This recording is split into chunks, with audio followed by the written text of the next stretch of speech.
Is everybody ready? Ready. Righty. We'll get into our lesson tonight.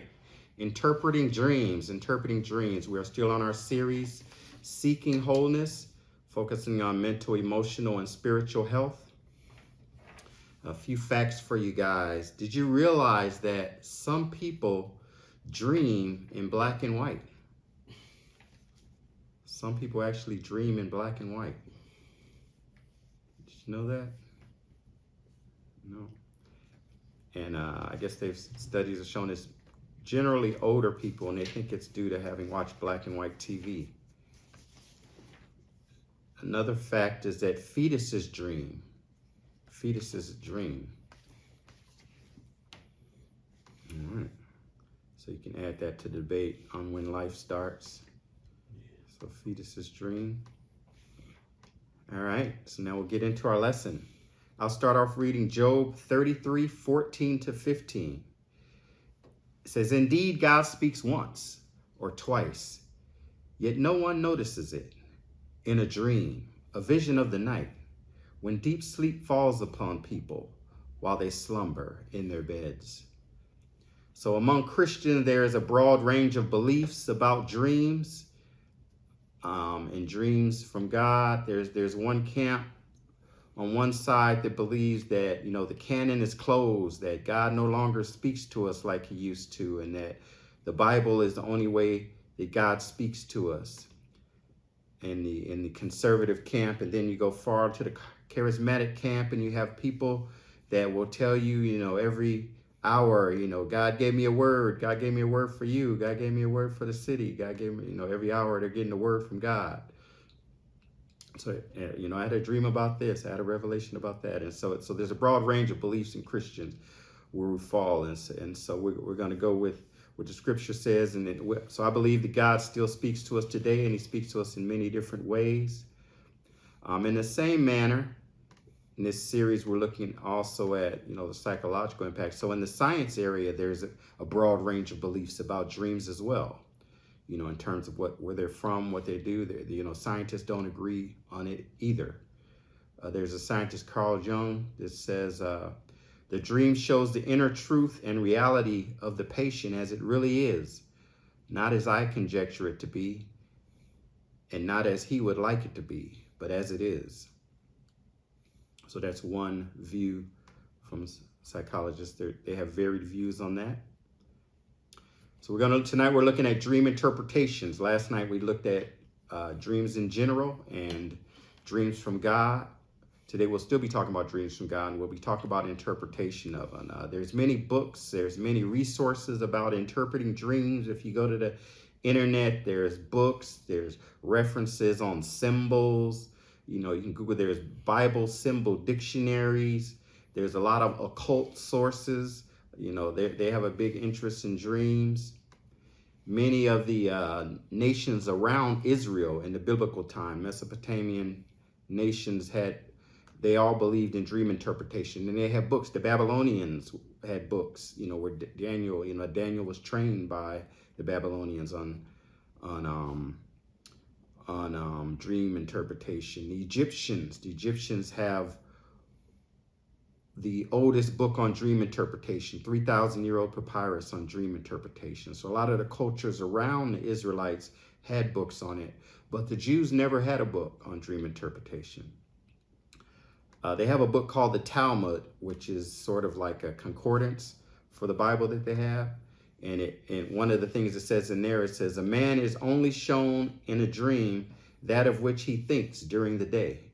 A man is only shown in a dream that of which he thinks during the day. That's kind of implying that it wasn't from God. But there's also different varying beliefs in the Jewish community as well, in terms of does God still talk to dreams. So that in the Jewish community, there's varying beliefs as well. So we aren't going to talk about specific symbols today and specific interpretation. We're going to talk about general principles.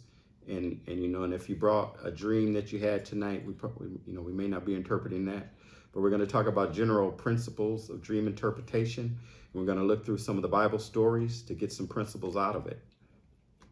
Here is the outline of what we'll be looking at tonight. That was the introduction. Then we'll go over our traits of wholeness.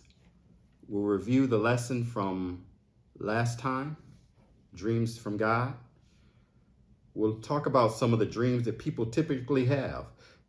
So there are dreams that people have no matter what culture, what race, what country, all around the world. A lot of people are having the same dreams. There's patterns that are common. And what type of things we do dream about. Then we'll look at some of the dreams in the story of Joseph, in Joseph's life. We'll look at 3 of the dreams in the story of Joseph. Joseph dreamed that he had himself, the dream that the cupbearer had that he interpreted, and then Pharaoh's dream that he interpreted. And we'll look at those in order to draw some principles of dream interpretation out of those. And then we'll talk about some steps to interpreting dreams, and then how to prepare yourself if you're deliberately trying to hear from God. And then if time permits, we'll talk about false prophets and false prophecies that occur in some churches related to dreams. So that's our outline for tonight. Any thoughts, questions, comments?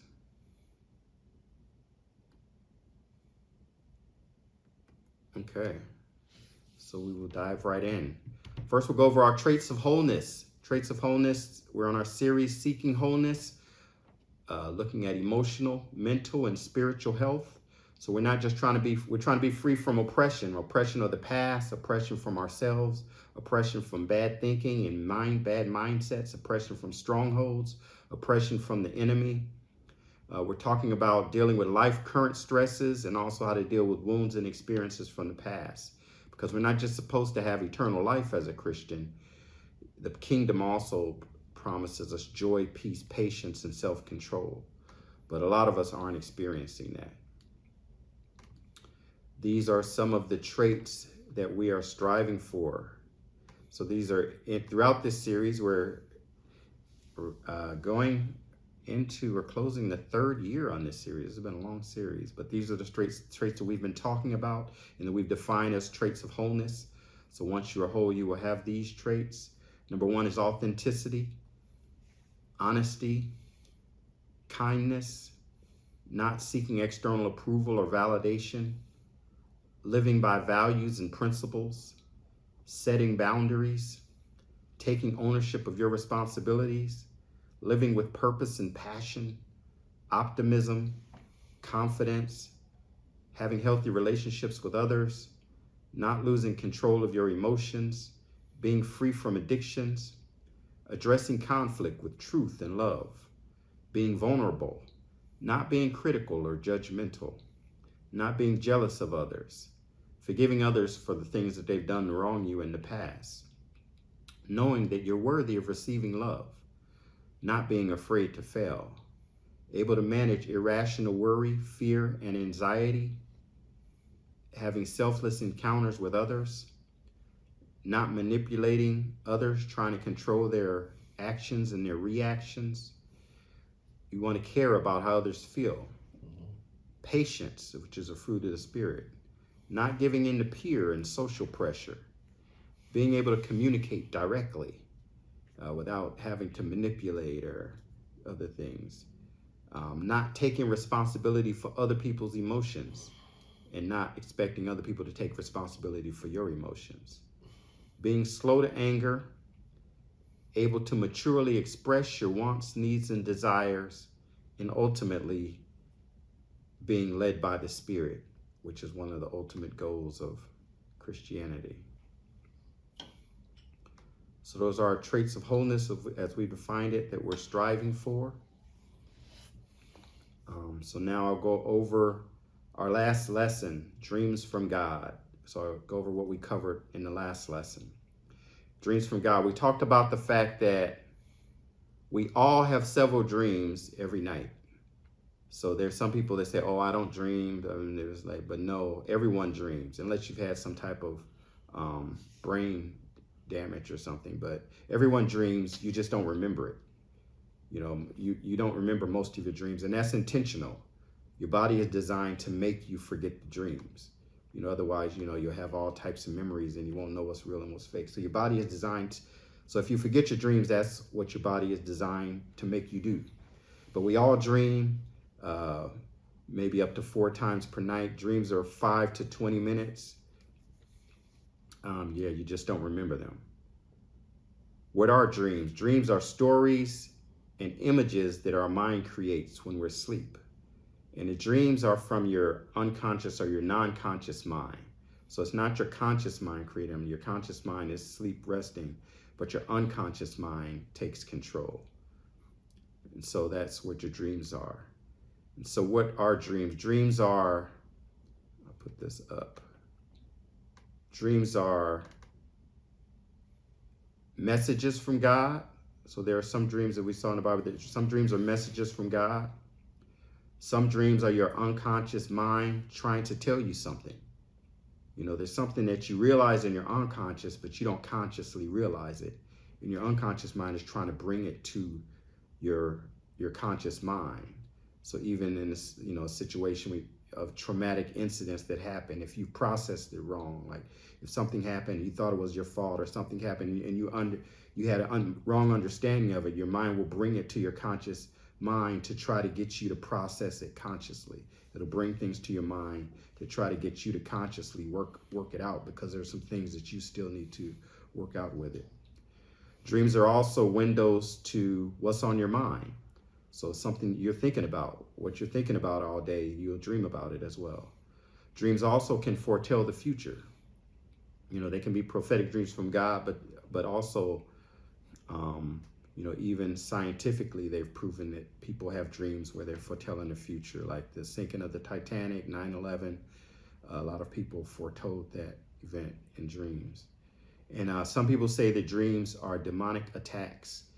And we'll talk about that more next week when we talk about nightmares, or next lesson. The purpose of dreams. Well, not all of them. They say some of them are. The purpose of dreams. The purpose of dreams are to communicate with God, to learn new information. So when you're learning something, when you go to sleep, it goes from your short-term memory to your long-term memory. And dreaming helps you to learn information. It helps you to sort out your thoughts, sort out the things that you're thinking. It helps you to solve problems. We talked about the fact that there are many inventions that came from dreams, such as Google, Tesla's invention of the alternating current machine, the periodic table of elements, the sewing machine. These were all invented in dreams. And the people woke up and realized that they had the solution. And your dreams also help you consolidate your emotions. So if you're sorting through your emotions, so sometimes you may go to bed angry and wake up not so angry. You go to bed thinking, so in your dreams you can work out your emotions as well. Any thoughts on that?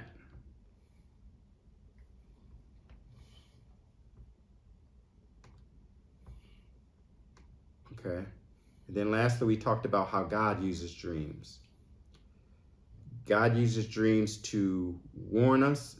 And these are things we've seen in the Bible. He uses them to warn us of negative future events that can impact us. God uses dreams to give us revelation of his will that we're going to be part of. So maybe to give you direction, or to reveal his will to you. God uses dreams to impart gifts. God showed up to Solomon in a dream and gave him wisdom. God uses dreams to reveal mysteries. Mysteries in our own lives and mysteries in times and seasons. God uses dreams to change our character or our behavior. So he may use a dream to correct us or to warn us. God uses dreams to accomplish his plan. And he uses dreams to put people in positions of influence, like Joseph, which we'll be looking at tonight. And he uses dreams not just with believers, but to unbelievers. We've seen that many examples in the Bible: Pharaoh, Nebuchadnezzar, Abimelech, the king who took Sarah, Abraham's wife, as his wife, the 3 wise men. So God doesn't just talk to Christians in dreams. He talks to non-believers in dreams as well.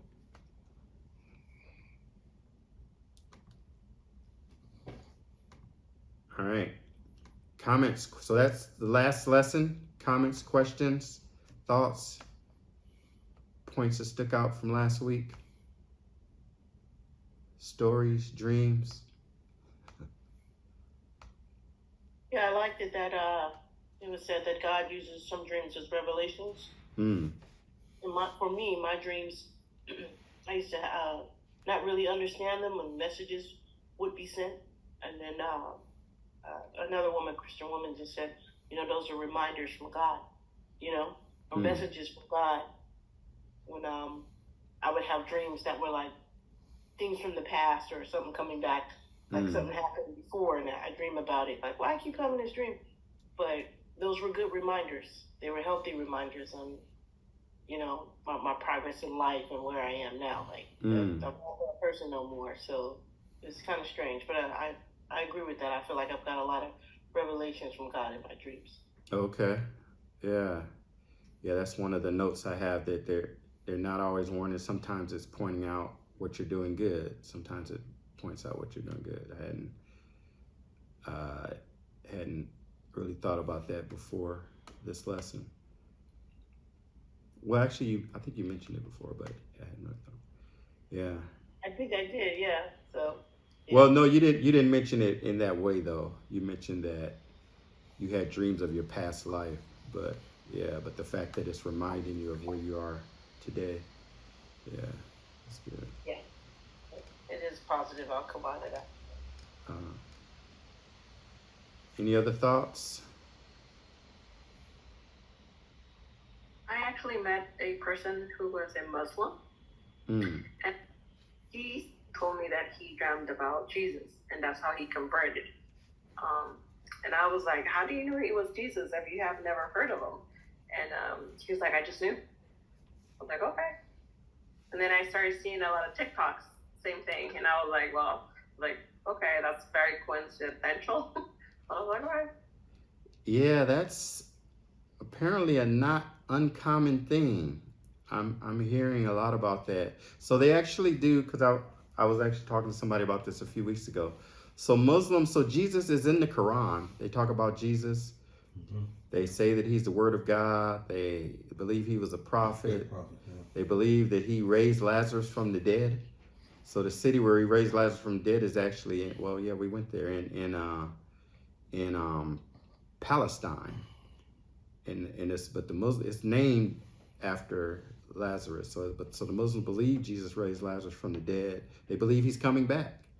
They don't believe he's the Messiah, but they've heard of Jesus. They don't worship him as a Messiah. They just think he was a great prophet, But yeah, a lot of Muslims said they had dreams, and Jesus appeared to them. It's really interesting because I'm hearing that a lot. I'm hearing that a lot now.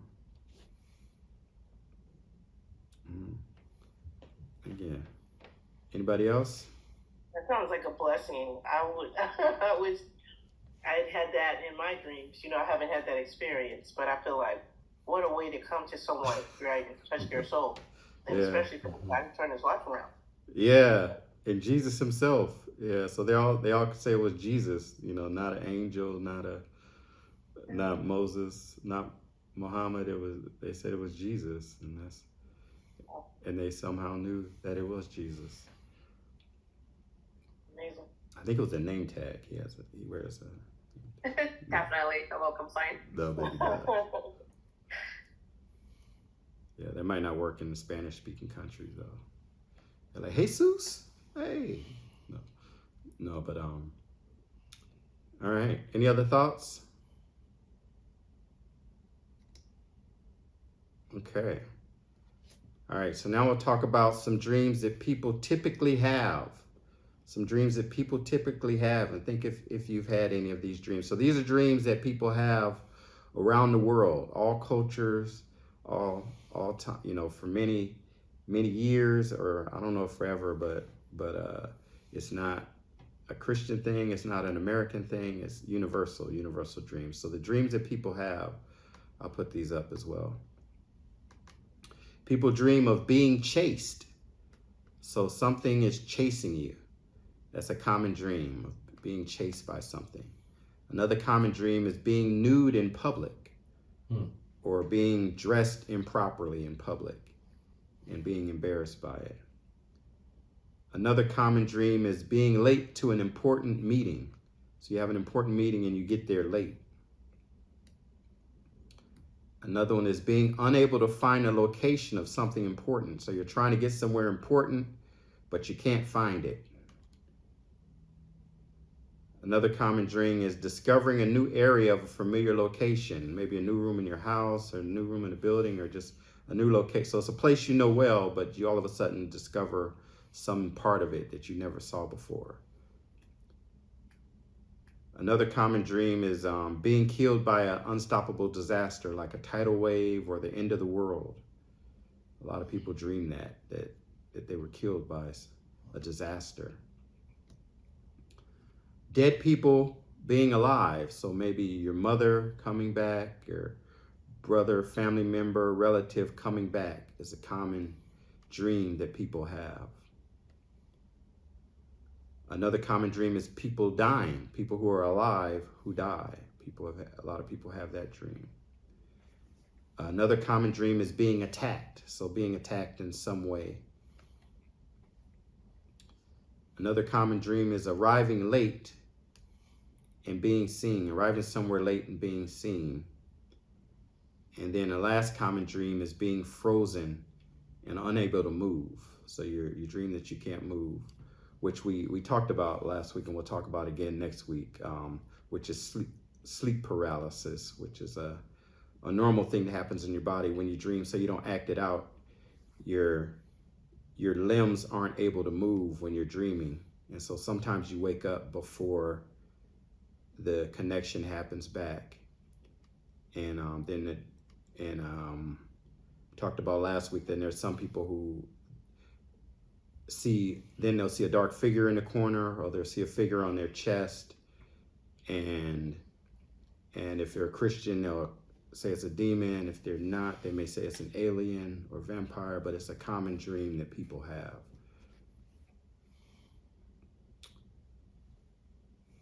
All right, so has anybody experienced any of those dreams? Probably at least half of them. At least half of them? Oh, okay. Yeah, so they're common. Everyone, or a lot of people have them. I would hope so. We'll break this theory. Anybody else had anything they want to mention or talk about?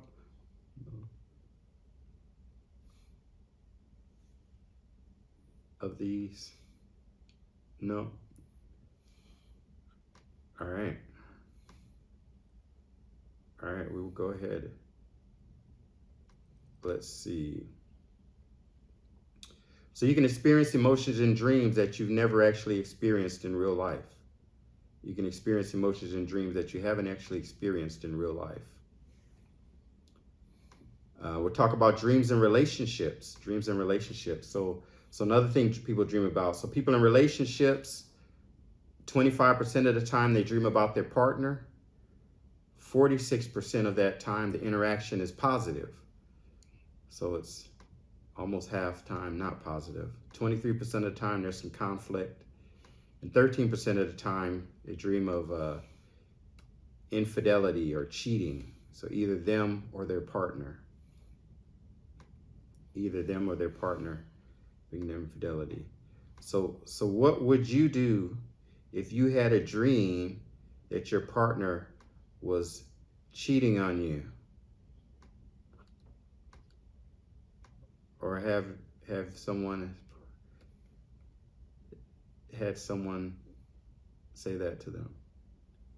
I'd probably want to have a heart attack waking up, but I don't know. I hope it wouldn't be tears, but that's just something I need.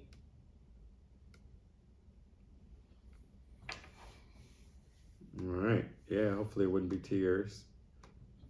I actually have a lot of dreams where people I don't know, but I'm talking to them. That's weird.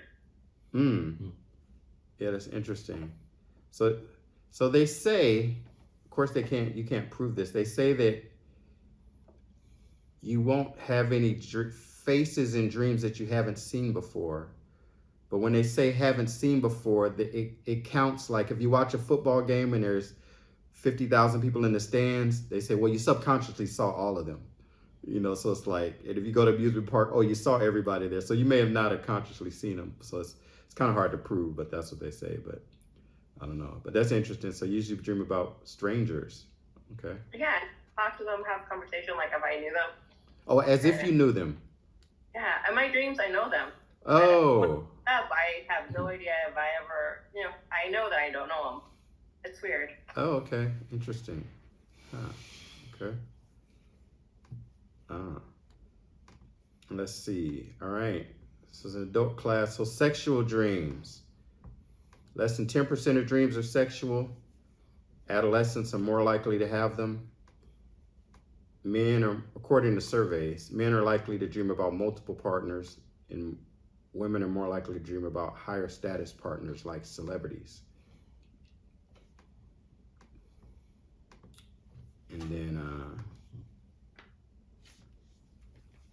then a question of, is a sexual dream a sin? So according to Thomas Aquinas, one of the church fathers, he says that they aren't in themselves a sin, because you don't have reason and judgment. You have to have reason and judgment in order to sin. So when you dream, your conscious mind is turned off. So your logic and reasoning is turned off. That's why strange things happen in your dream. And so obviously that's, debatable. But all right, now some common dreams that believers have. Some common dreams that Christians have. Some believers speak of dreaming that they're casting demons out of someone. And people say that means, you're called to deliverance. A lot of Christians say they dream of praying for someone who's on crutches or in a wheelchair and they start walking. They say that's, you're called to healing. And some people dream that they see a sea of people and they're preaching to them, which could be a sign that you're called to the ministry somewhere. All right. Any thoughts, comments?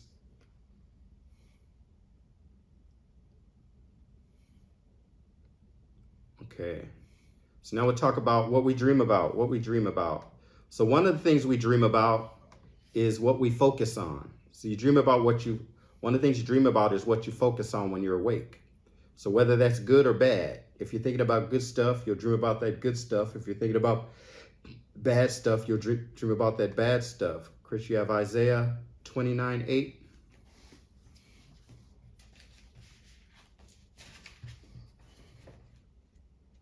Yeah, I got it.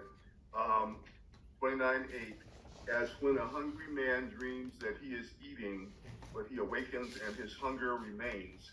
As when a thirsty man dreams that he is drinking, but he awakens faint with thirst unquenched. So will it be with the hordes of all the nations that fight against Mount Zion. All right. So a hungry person has a dream that he's eating. A thirsty person has a dream that they're drinking. So it's like, what's on your mind? So it's what's on your mind that you dream about. Welcome, Alan. Oh, hey, thanks. Hey.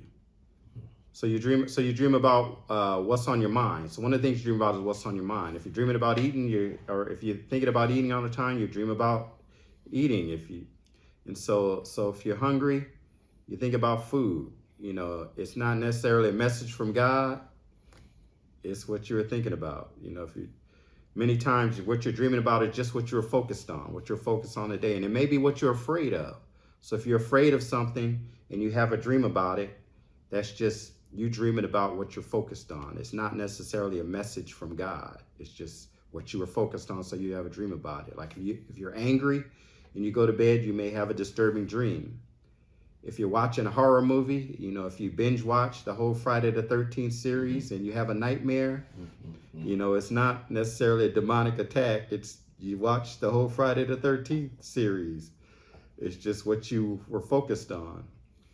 And you know, it's not a deeper meaning, it's not a message, it's just what you happen to be focused on. If you're thinking about a problem at work and you dream about the work problem, that's just what you were focusing on. It's nothing deeper. It's just, it is what it is. Another thing we dream about is things we desire. So things that you desire, things that you want. So which is another way of, you know, saying something that's on your mind, but what you focus on. But it may be a desire that maybe you suppress, something that you used to desire and you don't desire anymore. Actually, I guess that's what Kiko was talking about. So something you used to desire and you don't desire it anymore, something that you suppressed in your conscious mind that you desire. So that could be something that you dream about as well. Any comments? Comments? No.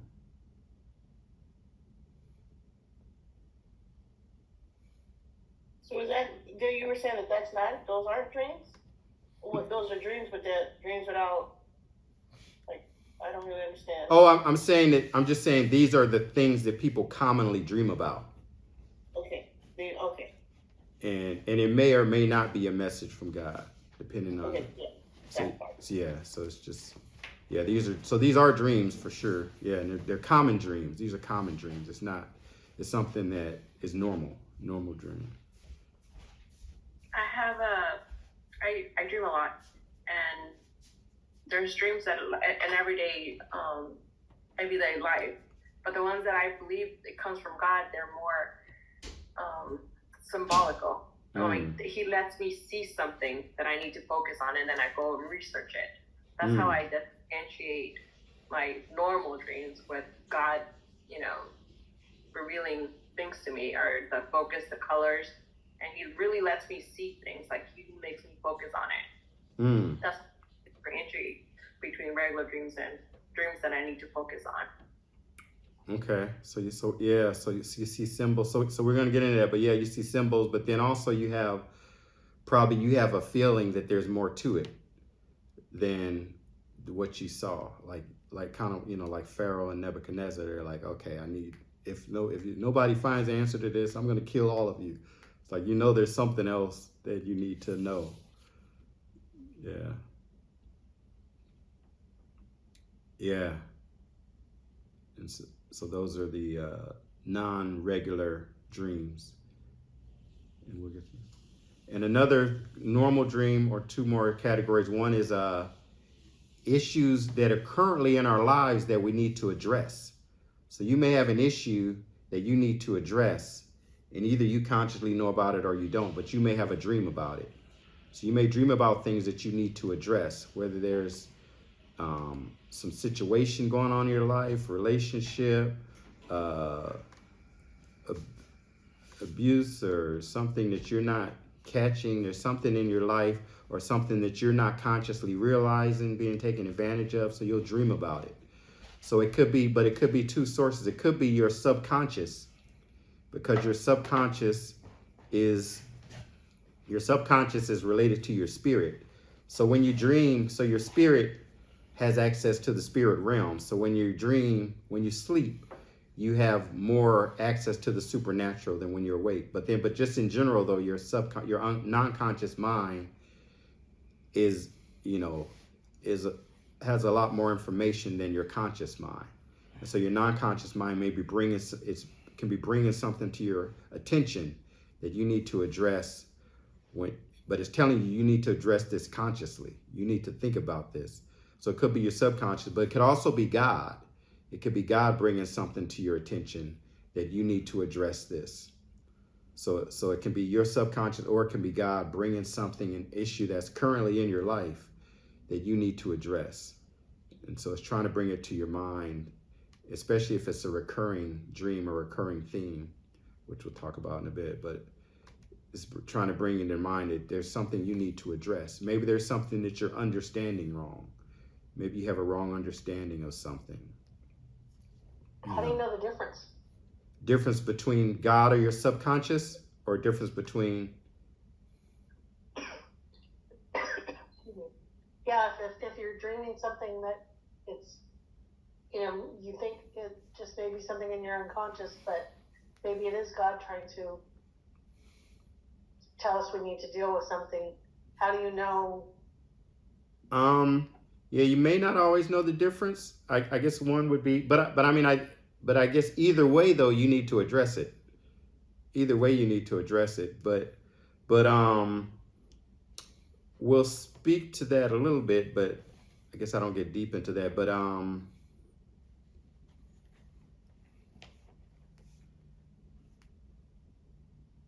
you can take it to God either way. You can take it to God for an answer either way. And yeah, and I guess I don't know. For me, it's kind of just how sometimes I'll discern that God is trying to say something to me. But other times, if it's my unconscious, you may not discern it, but you keep having the same dream. And so it's just clear that there's something that you're not aware of, that you need to focus on. I do the same thing. I ask God to reveal what He has, the dream I had, if it's from Him, or to give me the dream again so I could understand it better. And you talk to Him and He will respond. Either He gives me the same dream and He makes me focus what I need to that I didn't catch the first time, or makes it clear that it's a repetitive dream that I need to have, like my subconscious is focusing on my personal life. But you could really tell the difference once you start praying for it. Yeah. I don't know. And I think part of it, it has to do with familiarity with God's voice, and the thing is, but it's not. So God speaks in a lot of ways, and so you may have familiarity, like in the Bible, or hearing from a pastor, or even with a thought. But you just because you have familiarity in one method doesn't mean you'll have necessarily familiarity in another method. And so I guess over time, the familiarity with the discernment would develop,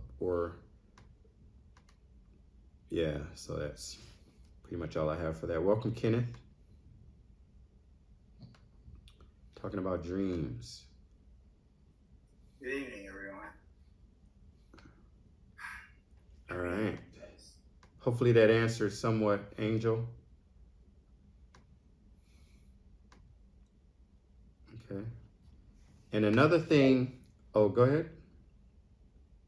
I just said thank you. Oh, you're welcome.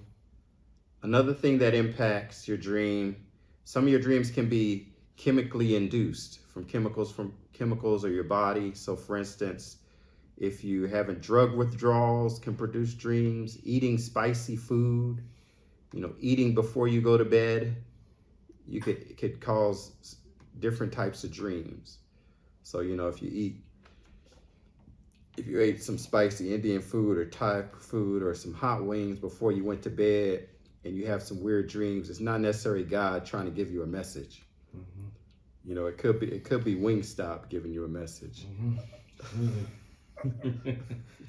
Take something before you eat it. And then another thing is, I remember when we went to Zambia, well, the malaria medicine, people didn't want to take a certain type because they said the malaria medicine gives you nightmares. So I looked it up last night. There's something called Melaquin. It's medicine they give you. And it says Melaquin may induce, this is on the label, on the label, Melaquin may induce psychiatric symptoms such as anxiety disorders, paranoia, depression, hallucinations and psychosis, psychiatric symptoms such as abnormal dreams, nightmares, acute anxiety, depression, restlessness, or confusion have to be regarded as a prodromal for a more serious event. Cases of suicide, suicidal thoughts, and self-endangering behaviors such as attempted suicide have been reported. So this is a drug that this is a legal drug that they give you for So it can be chemicals can induce your dreams as well. So it can be chemicals. So these are some things that can impact your dreams that are natural. So these are some things that aren't spiritual things that can impact your dreams. So it's not God, it's not demonic. These are things that can influence your dreams. Hallucinogenics. Yeah, hallucinogenics can influence your dream. I mean, I don't know if there's what the tie is to the demonic, but yeah. So these are some natural things that can impact your dream.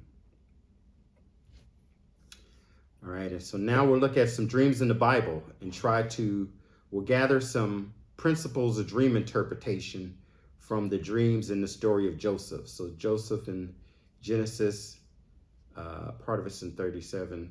We're going to look at some of the stories of Joseph and try to gather some dream interpretation techniques from the Bible. Who has Genesis 37, 5 through 11? Oh, I got that. Okay. Yeah, okay. All right. Okay, here we go. All right. Okay. Joseph had a dream, and when he told it to his brothers, they hated him all the more. And he said to them, listen to this dream I had. We were binding sheaves of grain out in the field when suddenly my sheaf rose and stood upright, while your 7 sheaves gathered around mine and bowed down to it. His brothers said to him, do you intend to reign over us? Will you actually rule us? And they hated him all the more because his dream and what he had said. Then he had another dream, and he told it to his brothers. Listen, he said, I had another dream, and this time the sun and the moon and the 11 stars were bowing down to me. When he told his father as well as his brothers, his father rebuked him and said, what is this dream you had? Will your mother and I and your brothers actually come and bow down to the ground before you? His brothers were jealous of him, but his father kept the matter in mind. All right, so Joseph had 2 dreams. His brothers were already jealous of him because of the coat. He told them the dreams, and then it enraged him even more. So he told them what his dream was, and they immediately responded with rage because they understood the interpretation of the dream. So an interesting thing in studying this, I always, hear people talk about, oh, Joseph was boastful and this and this and this. But the first question is, did Joseph understand the meaning of the dreams? It's like we know Joseph has a skill of interpretation, but in this passage, it's not actually clear that he wasn't innocently just telling him his dream. But what is clear is that his brothers and his father Jacob knew the interpretation immediately. So Joseph isn't the only one that could interpret dreams. I think they were just they objected to the fact that they would have to bow to him eventually. Right, but he's saying the stars. He said, the stars are bowing, and so it's like they immediately knew it was he didn't say you, he said, so like, we heard the story a lot of times, so we automatically associate it. But if someone just telling you for the first time, hey, some stars were bowing to me, but all of them knew exactly what the dream meant.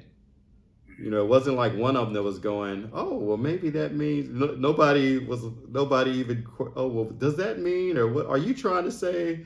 Like, they just all immediately knew what he was saying. So they all, oh, go ahead. He actually identifies how many stars. Yeah. So that was a good clue. Yeah. So it wasn't a super deep, symbolism, but they immediately knew it. So they understood the interpretation. So they could have potentially had the gift of interpretation, dream interpretation as well. But it says Jacob, his father, he kept the matter near his heart. So he knew there was something more to it. He knew that there was something to it. Okay, so what do we gain? One of the things. So one thing we gain out of this is don't reveal your dream prematurely. So sometimes God may be telling you something. You don't necessarily want to run out and tell everybody about it. You know, God may be revealing something to you. That doesn't mean you necessarily have to go out and tell everybody, because it may, you know, so first try to discern, is this something that, is this for this season to come out? Is it for me? And because one, you know, people could be jealous as this, or it could be, you know, maybe it's a dream you don't understand, but an evil person may understand it and try to block God's plans.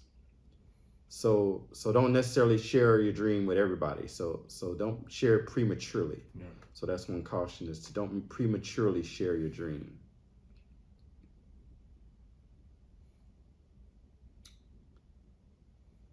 I felt reluctance to even share. I feel that the Holy Spirit has said something to me.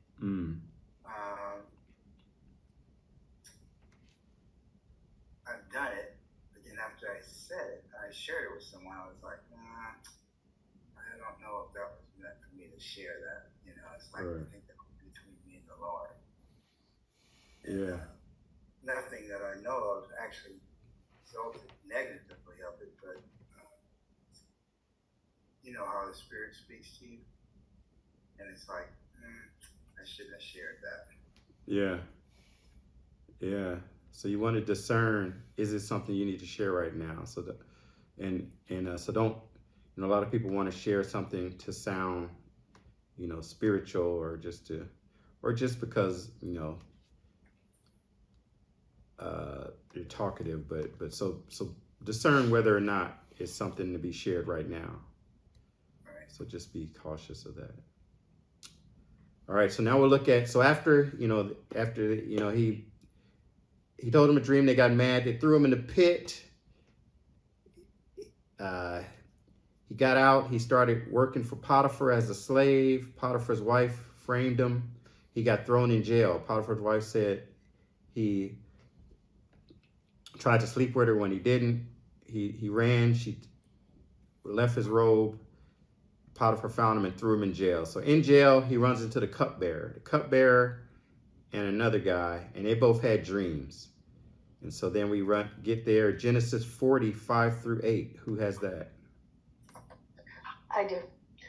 Each of the two men, the cupbearer and the baker of the king of Egypt, who were being held in prison, had a dream the same night, and each dream had a meaning of its own. When Joseph came to them the next morning, he saw that they were dejected. So he asked Pharaoh's officials, who were in custody with him in his master's house, "Why do you make us sad today?" "We both had dreams," they answered, but there is no one to interpret them.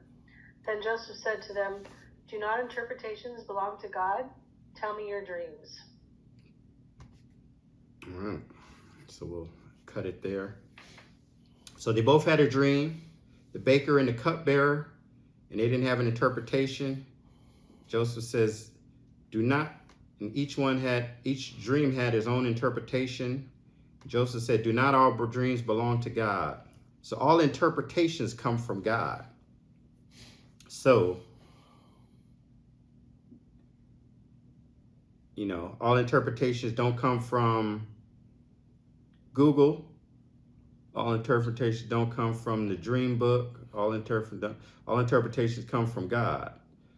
So we want to go to God to get the interpretation of our dream. You want to go to God first to get the interpretation of your dream. And it says all interpretations. So all dreams that we have, the interpretations come from God. All right, and then it also says each dream had its own interpretation, you know, which implies, so different people could have the same dream, but it can mean something different. You know, if you have a dream of being chased and someone else has a dream of being chased, it doesn't mean it has the same thing. You could have a dream where there's a orange caterpillar and someone else have a dream where there's an orange caterpillar. It doesn't mean it's the same thing. So So we don't want to Google, random symbols and see what, Google says, or the New Age Bible symbol dictionary says, or something. Each dream has its own interpretation. Interpretations come from God. And I have a short video from that. So from a spiritual aspect, and then I have a video from a Christian neuroscientist. So even from a scientific perspective.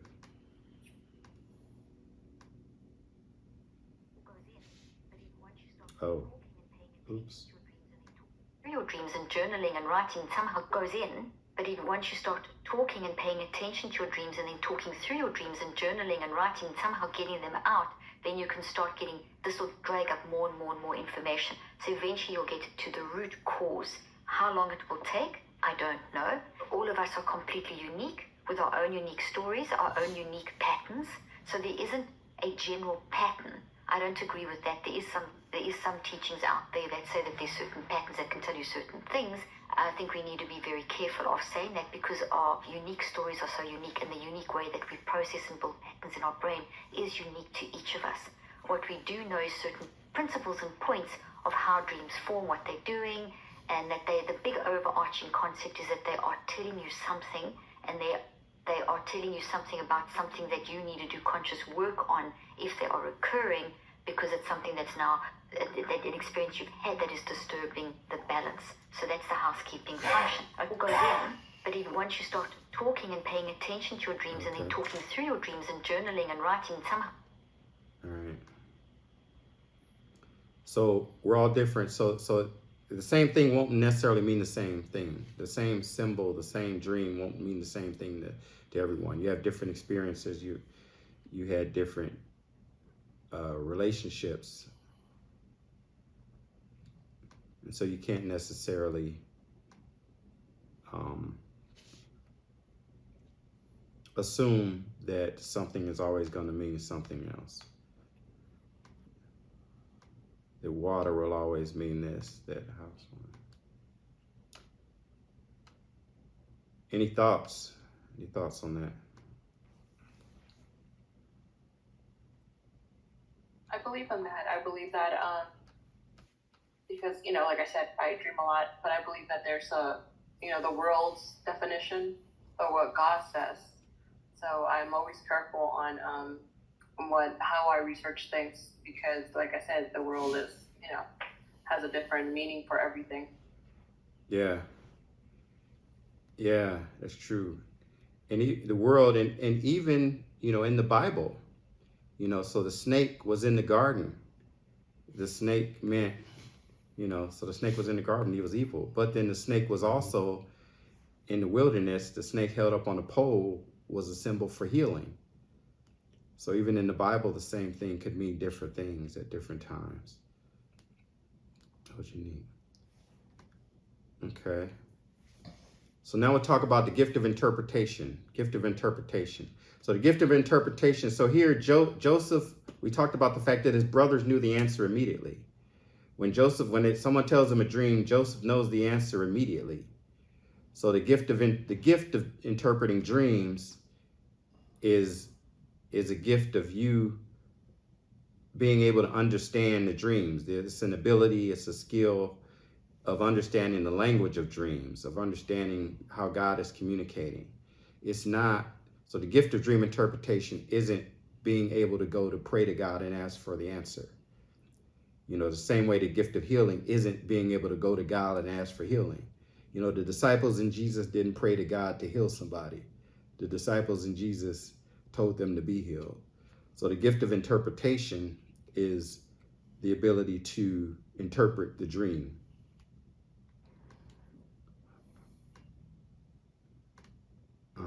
And so so there is a gift. There's also skill. There's a skill of interpretation, and there's discernment, and there's prophecy. There's a gift of prophecy that can be involved in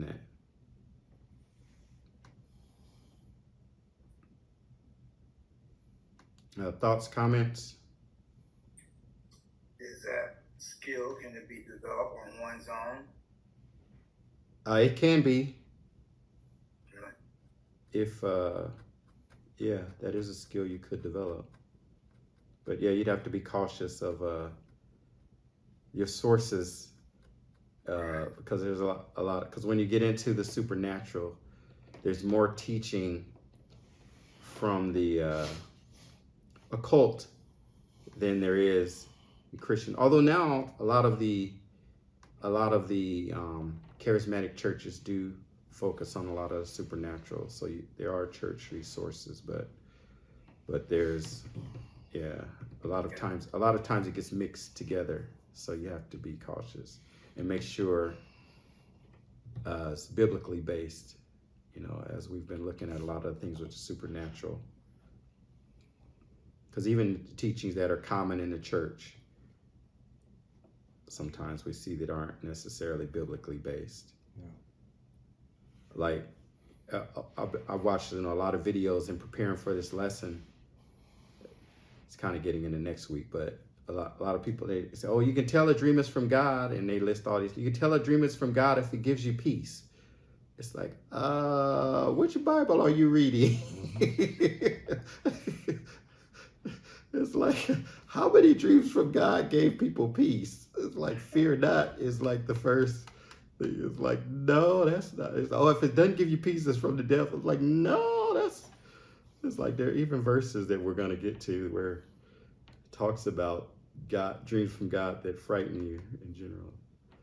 Or we looked at one last week, frighten you to get you to something like get you to act right or something.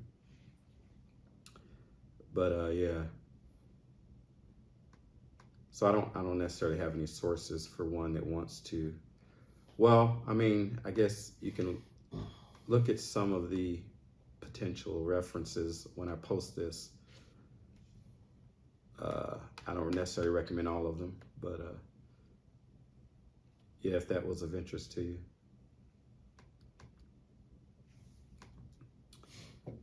All right, so then Joseph got out.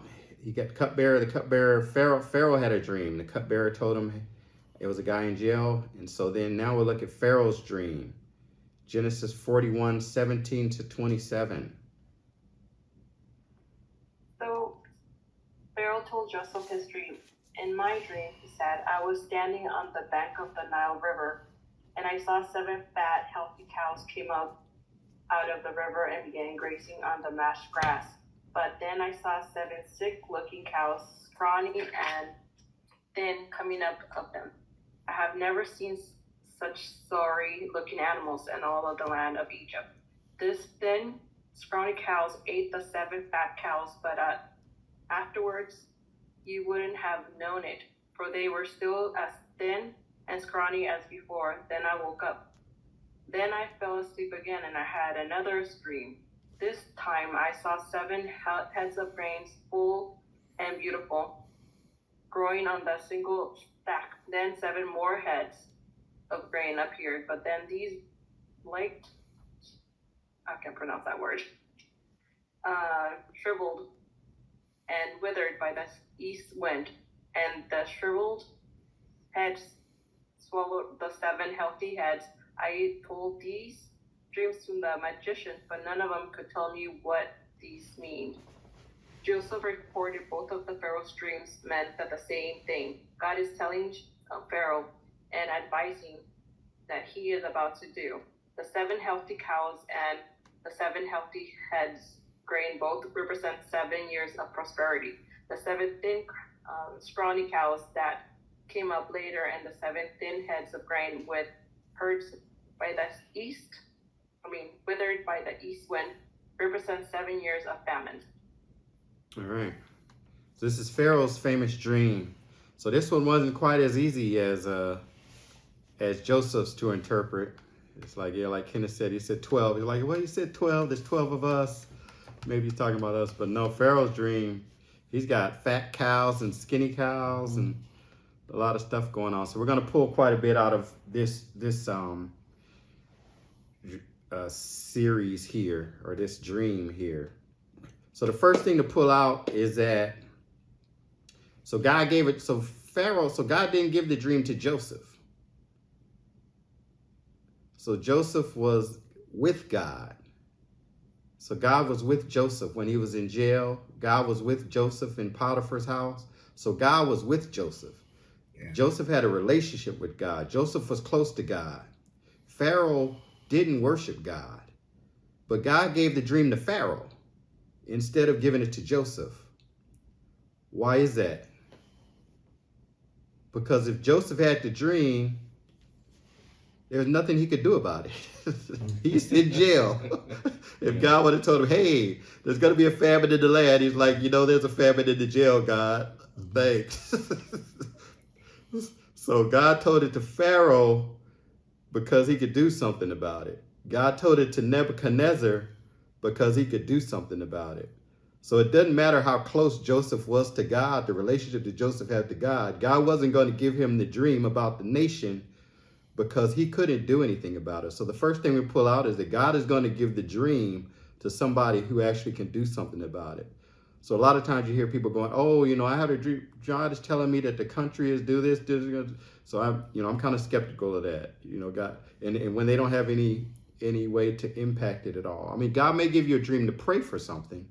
We can all pray for something, but God is going to give the dream to the person who can do something about it. God can give a dream to Biden. God can give a dream to Trump if he wants them to do something. God has that ability. So God is going to give you the dream to someone who can do something about it. That's the first thing we pull out of that.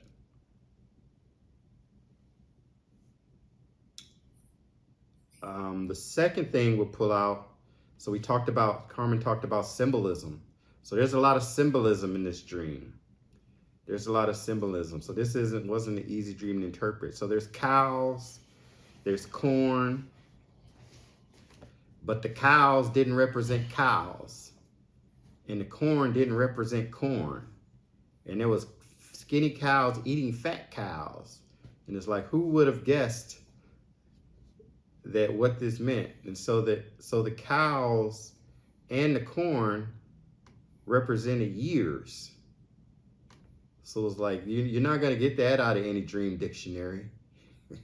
Cows and corn. The cows, 7 cows represented 7 years. 7 heads of corn represented 7 years.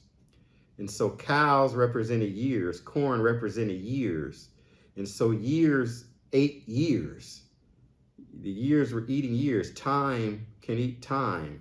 So the interpretation had to come from God. Time was eating time. And so there was symbolism. There was deep symbolism. And so we definitely want to lean to God for support. Lean to God for support in interpreting. So the concept that there's, as the Dr. Leaf mentioned, the concept that there's these symbols that no matter what culture, no matter what time, they always represent this. I don't buy into that as she doesn't. The concept that this always means that and this always means that.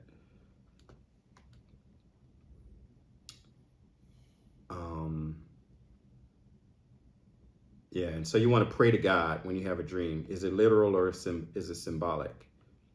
I mean, you generally, like Pharaoh was troubled. Nebuchadnezzar was troubled. They knew, Carmen mentioned she's troubled. You knew that there was something else. Like, you have a dream, you know that there's something else to it, that there's something more than what you see at the surface level. So generally I would think that you always have a feeling that there's something more to it than what you saw.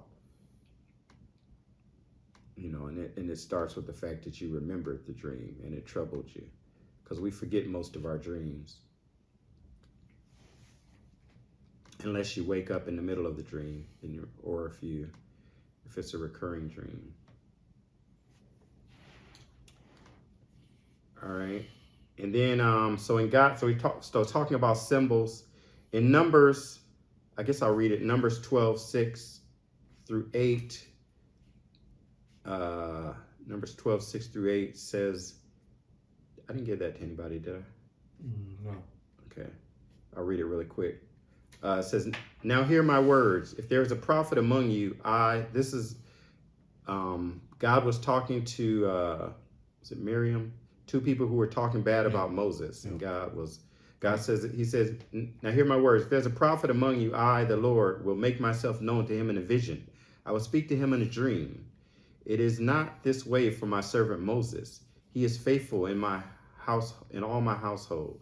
With him I speak mouth to mouth, that is openly, and not using mysterious language. And he beholds the form of the Lord. So why were you not afraid to speak against my servant, against Moses? So God speaks to the prophets using mysterious language, using symbols. So that even the prophets, God gives them symbols in mysterious language, and they need to figure out and interpret what's going on. But they're a prophet, they get the dream, and they are able to interpret it. But Moses, he spoke to directly. Moses, he spoke to directly because the relationship with God was a closer relationship with Moses. Usually when I dream, usually from God, I generally have the understanding of what the dream was about. Like I will wake up and write, 3 pages or something, or, half of the lesson, or a program or a speech or something so I'm rarely have symbols, but you can ask God as a literal symbol, but I would imagine that you generally have a feeling that there's more to it. Another reason way you know that there's some importance to it is a recurring dream.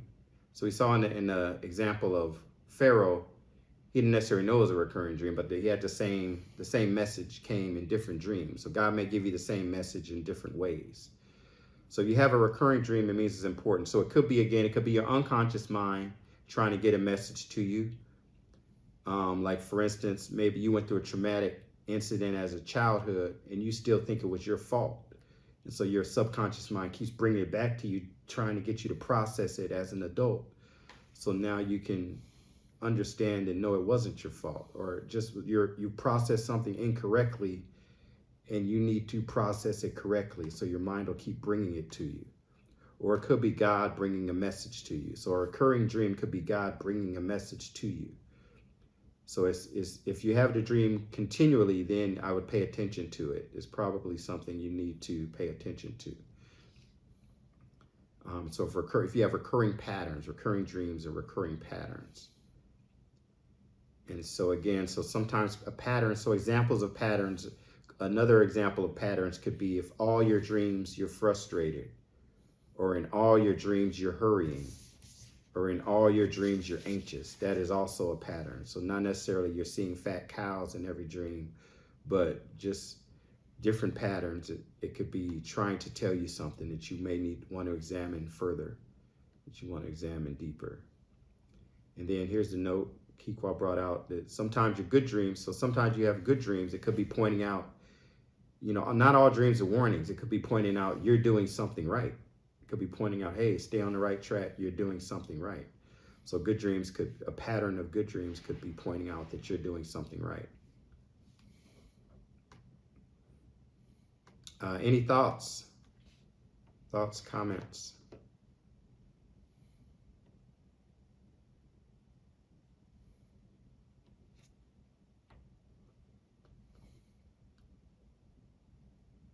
No?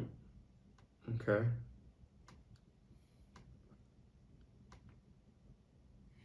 All right. So now we'll try to get into some steps to help interpret dreams. So some steps to help interpret dreams. So first is that, so a lot of times a dream may be God starting a conversation. So it may not be everything you need to know in the dream. It may be just kind of God starting the conversation with you. And so you need to continue it with God and ask him, what is it that you're doing with this? And maybe it's not the complete message. It could be the start of it. And so now we get into some practical steps. Okay, Daniel, who has Daniel 7:1?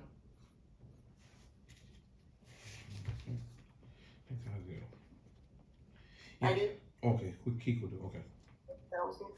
Okay. Got In the first year of Belshazzar, king of Babylon, Daniel had a dream, and visions passed through his mind as he was lying in bed. He wrote down the substance of his dream. You want me to keep going? No, that's good. That's good. So Daniel wrote it down. So the first practical step is write your dream down. If you have a dream you think is important, write it down. So keep a journal, keep a notepad by the bed, an iPad by the bed. Preferably not your phone, just because it's a lot of other issues with that. Bless you. Keep something by your bed that you can jot your dream. So journal your dream down. So write down the story. So write down the story. So when you're writing down the dream, you want to write down the story. You want to write down the details of the dream. So when you're writing down the details of the dream, you want specifics. So not just there was water. Was the water dirty or was it clean? Was the cow fat or was it skinny? So the details are important. What time of day was it? People, who were the people there? Were they people you recognize, like Carmen mentioned, or were they unfamiliar people? Because that could mean something to an interpretation. And then, so the example we saw in Pharaoh's dream, he said the thin cows didn't get fat after they ate the fat cows. So that turned out to be important. When the thin cows ate the fat cows, they didn't get fat. And so what that meant was that the cows represented years. And so there were 7 years of feast, and then there were 7 years of famine. When the famine came, people didn't even remember that they had 7 years of feast. So the fact that the cows didn't get fat represented the fact that, it's going to be so bad. It's like we had the dot-com bust, we had the housing bubble. We had the dot-com bust. So a lot of people 2 years after the dot-com bust, they didn't even remember that we had that bubble. It was so bad for them that you forgot that the good times existed. So write down the details that are important. What was the passage that was just read? Genesis. You mean What, Genesis? Genesis 41:21. That was the fat cows and the thin cows. 41:20. Or did you want the Daniel passage? Let me have. Okay. Daniel is Daniel 7:1. Okay. So are you following the printout that you sent out to us? I am, but this is just in the printout. It just says steps for interpretation. No, I meant the scriptures to be read. Oh yeah, but the Genesis 41:21 wasn't read. I was just referring that to, we read it earlier, so I was just referencing it. Okay. But I'm following it, after. So we're at Daniel 7:1. So then you want to write down your initial interpretation. So write down the details, write down your initial interpretation. What do you think it meant? What do you think it meant right now? Write that down. Write that down.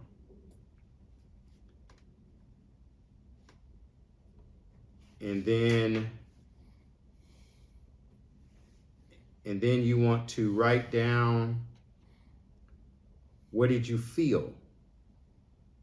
What did you feel in the dream? So were you afraid? Were you at peace? Were you happy? Were you confident? Because you may have a dream that the world is ending, but if you're standing there, confidently and smiling, and then that could, that changes the meaning of the dream. Versus if you're running around scared thinking you're going to die, versus if you're standing there knowing that nothing's going to happen to you. So write down how you felt in the dream. So it's not just what was going on in the situation, it's how you felt. So you could both have a dream that you're in a tidal wave, but if one person is dreaming that they're scared and they're going to die, but you're sitting there going, knowing that nothing's going to happen to you, it's a different interpretation. So write down how you felt. What was your emotional state in the dream?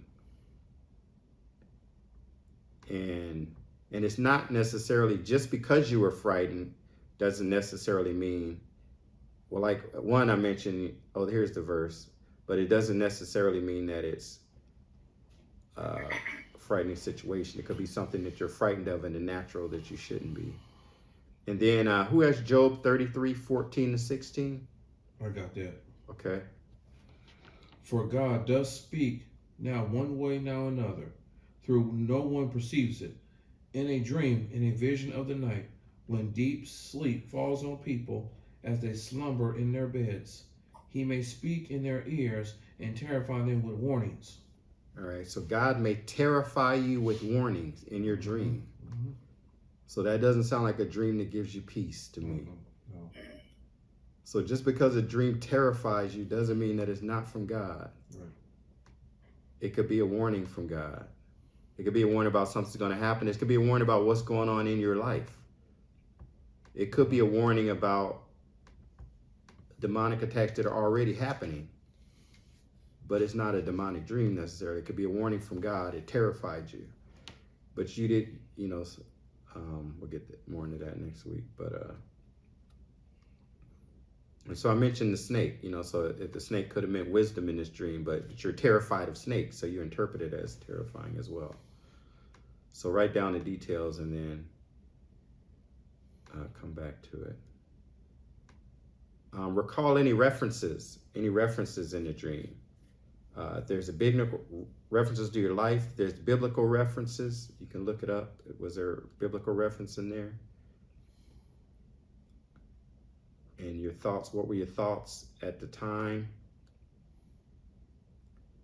So we got details, we got your interpretation, we got how did you feel, we got recall any references, what were your thoughts? And then, as Carmen mentioned, pay attention to symbols, colors, numbers, objects. I'm not necessarily so write those down. They could have significance. I'd be cautious of we have a lot of, numerology, biblical numerology and things of that people study and stuff, but none of that is actually from the Bible. It's the Bible doesn't say 7 is the number of completion and 4 is the number of the earth. And, that's something that came from somewhere else.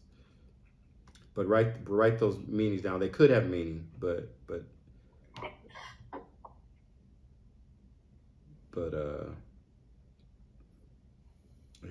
don't just go to a website and see what they say it says. A lot of websites are copying from each other. A lot of the websites copy from New Age and witchcraft references. I like to refer my to the Bible if I could find anything resembling that. Actually, just recently, I had a dream. I'm scared of snakes. I have a phobia. I see a lizard. It just terrifies me. But in my dream, I don't know, I had a sleeve on, and a snake bit me. A red snake bit me on my arms. But I could barely feel it. And I was just looking at it like nothing. I was just looking at it. And then I woke up, I was like, what? That's just odd. Following night, I had a dream that I went to a patient's room. The patient had tapeworms, and she showed me on her belly. And for some reason, it told me not to touch the walls of the room. And when I looked at the walls, it was covered of tapeworms, and I could see them. But once again, it didn't touch me. I mean, as long as I didn't touch the walls, I knew I was going to be protected. And then I just went to God, and I was, praying. And then one of my prayers, I heard me say, you know how you just pray? One of my prayers, I just said, God, thank you for protecting me for things that I do not know. That I, in me. And then it clicked on me because I did not know the reference of my dreams. But in that moment, I recalled the red snake that was biting me, and I didn't felt it. I wasn't even scared of it. I was just looking at it like, oh, that's strange. And I remember the tapeworms. I knew not to touch the walls. I was next to it, but I wasn't touching it. And it just, recalled it that I was protected. I was being protected. So, even though I'm scared of snakes, they will not touch me. And then that's when one of the verses came to mind that, that I was protected. Anything against me shall not prosper. So it's, that was when I was praying that that everything came together. So I thought it was kind of interesting. Yeah. And everything, like you said, I wasn't scared of snakes. I saw the redness. I referred it back to the Bible, and it all synchronized very, very nicely for me. Oh yeah, that's a good example. So yeah, like if you go and Google, what does red snake mean? Oh, it means that someone is going to kill your family, but it's like, okay, but the fact that were you scared of the snake, or were you, like you said, you weren't scared of it? It's two completely different meanings. Yeah. So it's not just the symbol. It's you have to take into context the emotional state. The emotional state and what does it mean. And like the following day, I had also the same dream of tapeworms all over, but I knew I was being protected as long as I didn't touch the walls. I was going to be fine. Yeah, you had a recurring dream, so the same message. So it's like the cows in the corn. You had the same message repeated, and so and you have a lot of communication through dreams from God. That was so good. But everything you said, that's how it usually goes. The feeling, the symbolism, what did you see? How do you react to it? And then, All right. Yeah. All right. I read it in a book. Oh. Okay. All right. And then as you mentioned, you want to pray to God for interpretation. See, we want to pray to God for interpretation. Ask God what it doesn't mean. Ask the Holy Spirit before you go to Google, before you go to your friends, before you post it on social media, to ask you, go to God. Another thing you can ask is try to get clarity on, is a dream for information or is it instruction? Is it telling me something? Is it telling me, that I'm protected? Is it trying to give me security, or is it giving me instruction to do something? Is it something I need to do, or is it my information? So it informs me about something I need to do for a friend, something I need to pray about, something about my future, something about the people of God. So pray, for understanding. And then there's also timing involved in the dreams. So there's timing involved. So you could get a message from God, but it might not be something you need to do now. And it may not be something that you understand now. So it may be something that you don't understand to the future. And then when the time comes, you'll go, oh, wait, okay, I know this. I know what I'm supposed to do. So it may be something for a future time. So you don't want to get ahead of God. In the same way, don't speak it prematurely. It may be something for future. And so if you get a feeling, if you have recurring dreams, if you feel like there's more to it and there's symbols, take it to God. Ask God for an answer. Ask God to give you an answer. But don't be. You may not get an answer. You don't have to freak out if you don't get an answer. If God wants to get it to you, He'll repeat it. Here's a video about when you don't get an answer. If you get a dream, it's unclear, you pray, you live right, you get things corrected, and then you're saying, okay, Lord, give me the interpretation, and an interpretation doesn't arise, you can safely set that aside. Because the scripture in Job was talking about people who just aren't receiving the warnings. This is very different from a believer who says, Lord, I'm attentive, show me what you mean. And then if there's nothing that comes from that, you can dismiss it. You don't have to walk around all paranoid going, well, what was God trying to say to me? I know some people who they come to me with dreams they had 6 years ago, and they're still tormented by the fact that they don't know what it means. When if God wanted to speak to you, and you are attentive to him, you're praying, you're fasting, you don't think he's going to speak. He doesn't know how to get through to his children. So if there's a dream that doesn't make sense, you pray, you ask God for understanding. But if one does not come, if understanding does not come, you can safely set it aside. You will not be judged for that. Why?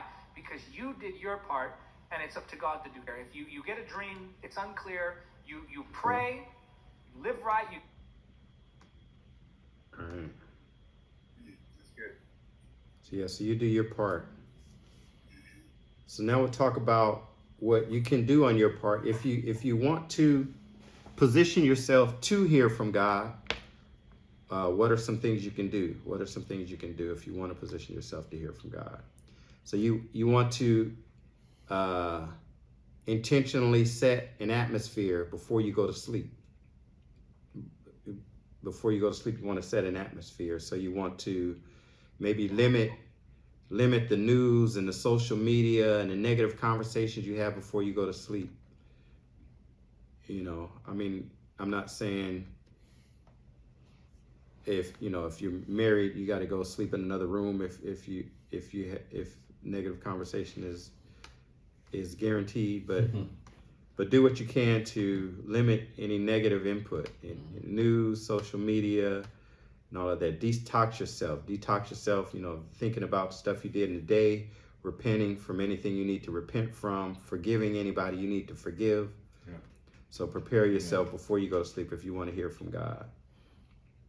And so dreams and visions come from God. They're effortless, so it's not something we don't have to do like it's not something you don't have to clear your mind or anything like that. But you can fast. You can fast. We saw Israel do that often. We saw Daniel did that when he wanted to get an interpretation from God. Daniel, him and the 3 Hebrew boys fasted when they wanted to get Nebuchadnezzar's dream. So fasting is commonly used in the Bible to hear from God. So at minimum, you could just not eat after 6 or at a certain time if you to prepare yourself to hear from God. But drinking a lot of water. You don't have to fast from water. Not fasting from food. Because water helps your brain. So drink more water if you're fasting. Drink more water. Pray. You want to pray. You want to ask God to meet you in your dream. Ask God to meet you. You can talk. And another thing, you can talk to yourself. So David often talks to himself. In a lot of the Psalms, David is talking to himself. Right. You know, we think they're all prayers. They're not prayers. He's saying, oh, my soul, why are you troubled? Oh, my soul, oh, my this. He's talking to himself. So you can talk to yourself to prepare yourself. You can say things such as, my spirit, you will hear the voice of God when you sleep. God will speak to me in a dream tonight when I lie down. This is the benefit of being a child of God. He will never leave me in the dark. He will never allow a devil to attack me, and I don't know what the new thing. I will know what God is saying. I'm ready for what God is saying. So you can speak to yourself, sort of like affirmations, to prepare yourself for what God is saying.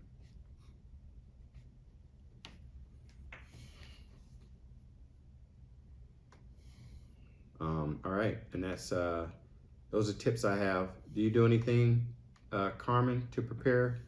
Well, I don't think it doesn't sound like you need to. Doesn't sound like you have a choice. I do. When I go to bed, I have the same thing as what I pray, and I believe that God talks to you when you lie down, when you sleep, because I believe that your spirit is a little bit more open, and you could go into the spirit world, and that's where you communicate. That's how I feel. I feel like everybody goes, and some people are just a little bit more in tune with it. When I started focusing more and reading my Bible and becoming a little bit more better at it, that's when I started dreaming. And I think I call you because I was paranoid in one of them. So, and that's the beginning of my journey, was that night. It was right after when you started attending regularly. You started dreaming. I started talking in tongues too, and started, that's when it all sort of progressed. And but I was kind of frightened. I didn't know what was happening. And then I read and educated myself a little bit more, and then, but I do. When I lie down, I pray to God, and then, I feel that, I'm gonna, talk to Him. I might not remember it, but I know that I was down there. All right. All right, any other thoughts? Okay. All right, looks like we have time to go to the next topic. So brief topic on false prophets. So some of you may not have had exposure to this, but there are a lot of circles where it's common, where many people speak of dreams that they have from God all the time, regularly, and God is speaking to them all the time, and they always have a word of God for you. And so we're going to look at that a little bit. So who has Job 4:12 through 19? I do. All right, Lee. Now a word was secretly brought to me, and my ear received the whisper of it, in disquieting thoughts when the visions of the night. When deep sleep falls on men, fear came upon me and trembling, which made all my bones shake. Then a spirit passed before my face. The hair on my body stood up. It stood still, but I could not discern its appearance. A form was before my eyes. There was silence. Then I heard a voice saying, "Can a mortal be more righteous than God? Can a man be more pure than his maker? If he puts no trust in his servants, if he charges his angels with error, how much more those who dwell in houses of clay, whose foundation is in the dust, who are crushed before a moth?" All right. So this is a dream of Eliphaz. Eliphaz was one of Job's friends. So you remember the story of Job? Job was basically under spiritual warfare, attack from the devil. He had his family killed, his cattle and everything. And then his friends came. His friends came and they just sat with him and just didn't say a word. You know, they were good friends. Yeah. And then eventually they started saying words. And they were good friends. They were just misinformed friends. And so this is one of the friends, Eliphaz. So he's basically telling Job, he said, "Job, I had this dream." And he tells him about the dream. This form came to him and he was frightened. And then, but the form said, can a mankind be righteous before God? Can anyone be pure before the maker? So basically he's saying then the being told him that God doesn't even put his trust in angels. So how much more for mortal man? You'll be crushed like moths. So Eliphaz told Job this vision, and this vision was this angelic being basically telling him that, humans, God punishes angels for doing wrong. So how much more is he going to punish mortal men for doing wrong? And so Eliphaz was using this vision that he had, this dream he had. This was proof. Hey, I've got some supernatural proof that you're messing up, Job, that this struggle you're going through is because you are unrighteous.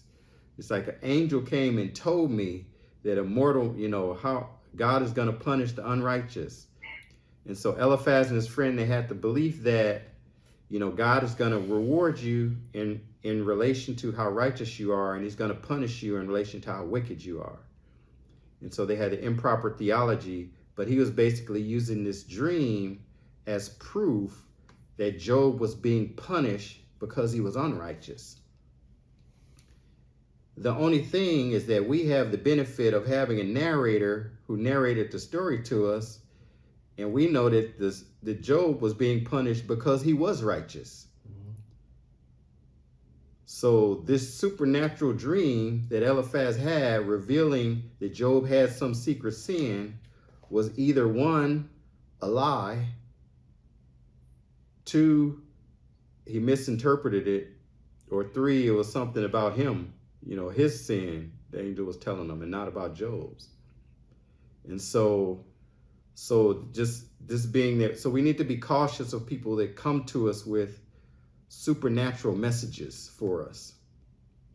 So this situation, he's got a supernatural dream. So him and the other guy believe that, Job, you're getting punished. You must have done something wrong. That's how the world works. So their theology was wrong. So their theology was wrong is that they didn't realize that there's also an enemy involved. That there's Satan. That they knew. So Job had the same theology of them, but Job said, "Well, I didn't do anything wrong, so it must be God. God, why are you doing this?" So, but none of them realized, well, no, there's a devil. There's a devil involved here as well. There's a devil, so that you don't have to do something wrong. Bad things can happen to you even if you don't do anything wrong. So his theology was off, but he had this dream, this supernatural dream that was proof that Job did something wrong. But the thing is he didn't. So we need to be cautious of people coming to us with these supernatural dreams and basically false prophecy.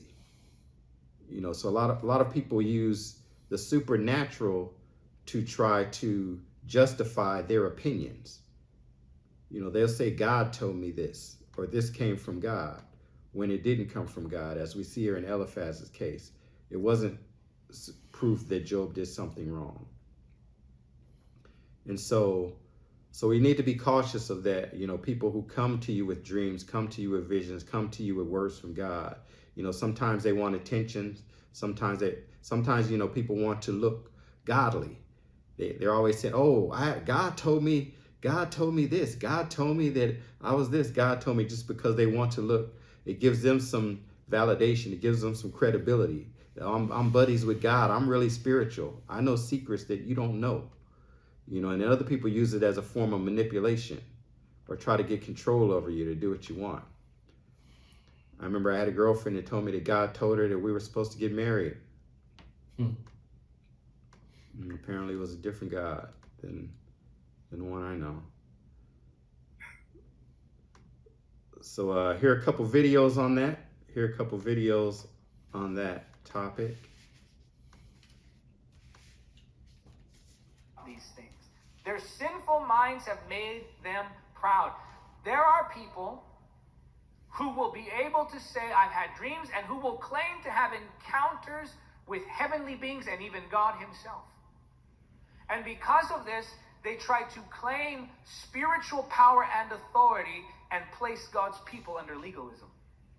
And the people, afraid of the fact that these people are demonstrating supernatural abilities, will listen to them and allow them to twist the word of God and cause them to be manipulated and scared into submission. I've seen this happen many times where someone rises and their character is out of line. Their teachings are out of line. But because they can bring people into supernatural experiences, because they can claim they had a vision or a dream or they sat with God, it gives them this power and this fear with which they control God's people. These things. Their sinful minds have made them proud. So just because someone claims to have a revelation from God or a spiritual, isn't supernatural ability doesn't give you authority. So just because someone claims to have supernatural ability doesn't mean that they should be followed. Here's another video on that. People who do that, they are talkative.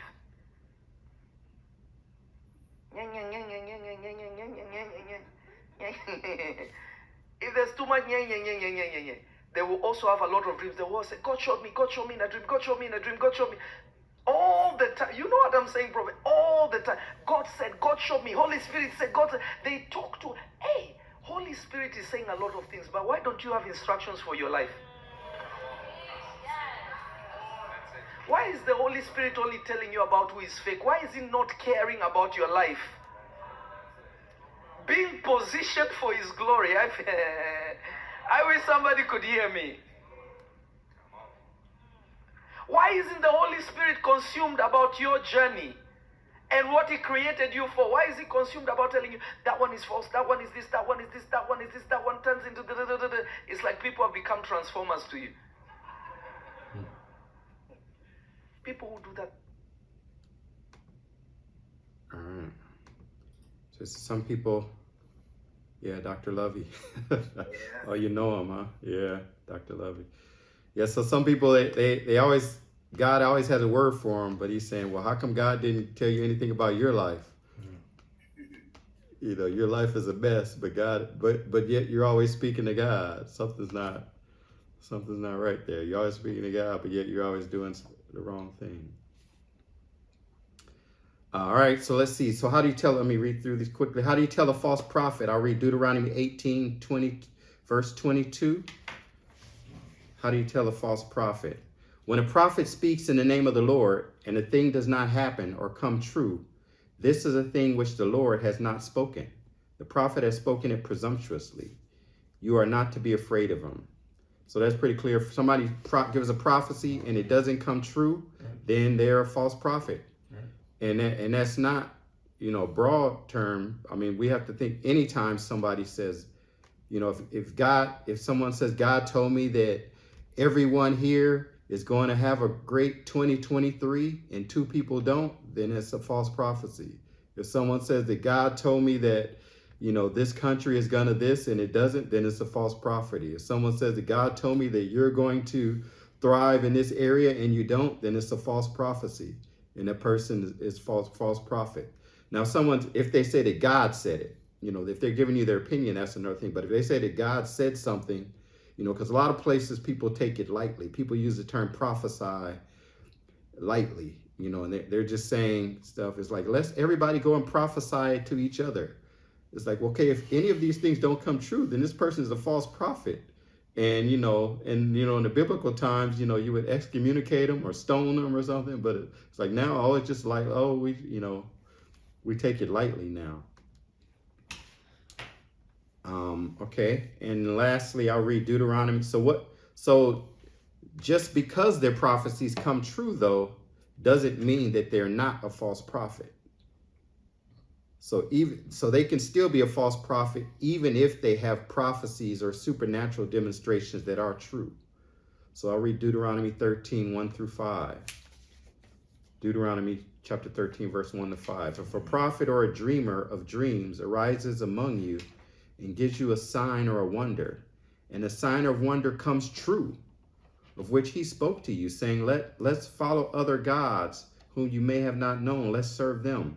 You shall not listen to the words of that prophet or dreamer of dreams, for the Lord God is testing you to find out whether you love the Lord God with all your heart and with all your soul. You shall follow the Lord your God and fear him, and you shall keep his commandments, listen to his voice, serve him, and cling to him. But that prophet or dreamer of dreams shall be put to death. That prophet or dreamer of dreams shall be put to death, because he has spoken falsely against the Lord your God, who brought you out of the land of Egypt and redeemed you from the house of slavery, to drive you from the way in which you, Lord your God, commanded you to walk. You shall not eliminate the evil among you. So if someone gives you a prophecy and it's something incredible, how could they have known it? And it comes true. And they tell you to do something that turns you away from God. Back then, they should be put to death. And this wasn't, you know, let's go to the council, let's go to court, it was like, they should be put to death. But which means, you know, don't put anybody to death. but dreams shouldn't be taken lightly. If someone speaks saying God told them something, we shouldn't say that lightly. We shouldn't say it lightly. And if someone told you that God told them something and they do take it lightly, then you should take them lightly. You shouldn't take them seriously. You shouldn't put, you know, say you shall eliminate the evil from among you.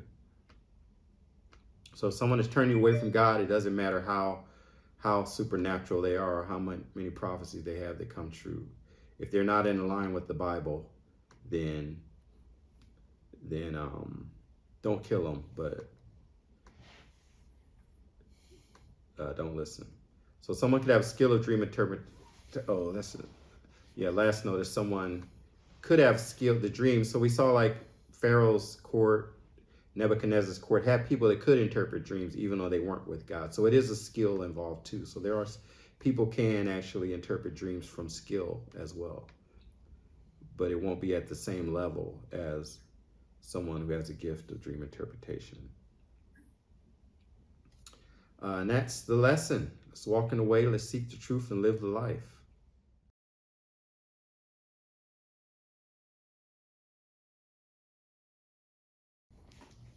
No comments? I got one question. This just popped in my mind.